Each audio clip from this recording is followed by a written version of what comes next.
Rumah teres yang sangat murah di Gopeng, ada tanah tepi dalam 10 kaki. Jom kita tengok. Assalamualaikum, hai korang. Hari ni saya berada di Gopeng nak menunjukkan sebuah rumah teres yang dia berjenis fire breaker, jadi dia ada tanah di tepi. Okey, mari tengok rumah. Okey, ini ialah porch area dia, memang sangat luas. Boleh muat dalam 2 kereta. Okey. Kemudian di sini dia ada tanah tepi dia.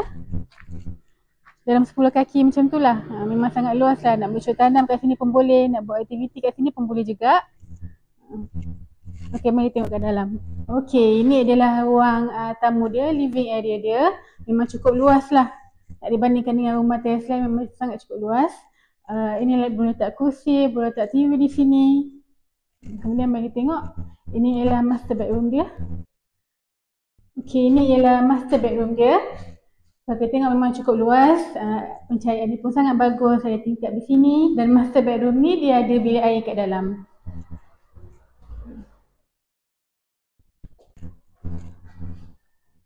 Okay, mari tengok kat belakang.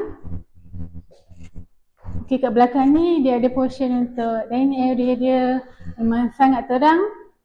Dia punya ceiling dia sangat tinggi, jadi penguasaan dia sangat bagus, tak panas.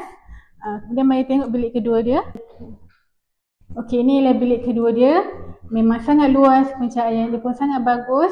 Kemudian bilik ni memang boleh muat dalam queen bed pun masih boleh muat. Memang sangat luas lah. Okey, ini ialah bilik ketiga dia. Dekat belakang, tapi pencahayaan dia sangat bagus. Kemudian masih boleh buat single bed.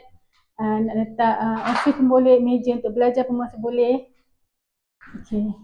Ini ialah bilik air kedua dia, shared bathroom yang dekat dengan dapur.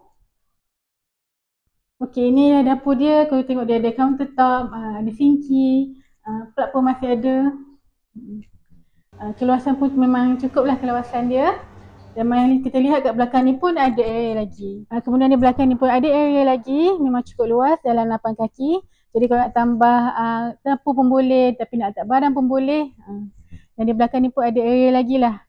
Sini pun boleh parking lagi. Memang cukup luas lah. Okey, kita tengok dari rumah ni. Dia memang cukup luas. Walaupun dia rumah teres, tapi dia ada di tanah tepi. Dan rumah ni boleh buat full loan. Anggaran bulanan dalam RM800 sahaja. Terima kasih.